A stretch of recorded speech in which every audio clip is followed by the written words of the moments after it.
कक्षा 8वीं प्रश्नावली 3.4 प्रश्न पहला और दूसरा देख रहे हैं हम। प्रश्न पहला है, बताइए कथन सत्य है या असत्य।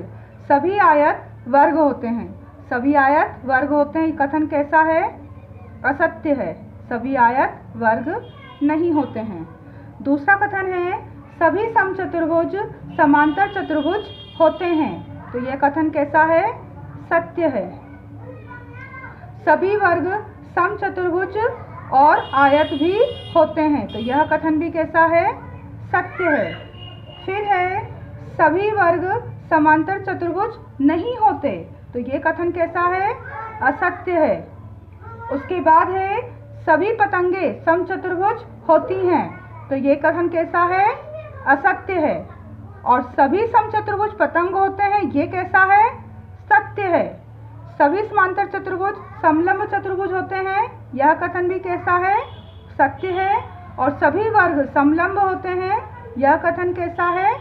सत्य है। अब है इसका प्रश्न दूसरा। प्रश्न 2 में दिया है, उन सभी चतुर्भुजों की पहचान कीजिए जिनमें चारों भुजाएं बराबर लंबाई की हों। तो वह चतुर्भुज जिसकी चारों भुजाओं की लंबाई बराबर है, या तो वह वर्ग होगा या फिर समचतुर्भुज होगा। इसी का भी है, ऐसे चतुर्भुज की पहचान करना है आपको जिसमें 4 समकोण हों। तो वह चतुर्भुज जिसके 4 कोण समकोण हैं, या तो वह वर्ग है या फिर आयत है। तीसरा प्रश्न है, बताइए कैसे एक वर्ग एक चतुर्भुज है। वर्ग एक चतुर्भुज क्यों है? तो एक वर्ग की 4 भुजाएं होती हैं, इसलिए यह एक चतुर्भुज है। दूसरा बताना है आपको कि बताइए कैसे एक वर्ग एक समांतर चतुर्भुज है। तो एक वर्ग की सम्मुख भुजाएं समांतर होती हैं, अतः यह एक समांतर चतुर्भुज है। तीसरा बताना है आपको, बताइए कैसे एक वर्ग एक समचतुर्भुज है। तो एक वर्ग एक समांतर चतुर्भुज होता है तथा इसकी चारों भुजाओं की लंबाई समान होती है, इसलिए यह एक समचतुर्भुज है।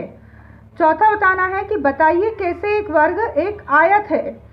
तो एक वर्ग एक समांतर चतुर्भुज है जिसका प्रत्येक कोण समकोण है, इसलिए यह एक आयत है। ये सारी परिभाषाएं हमने अध्याय 3 की शुरुआत में समझी थी।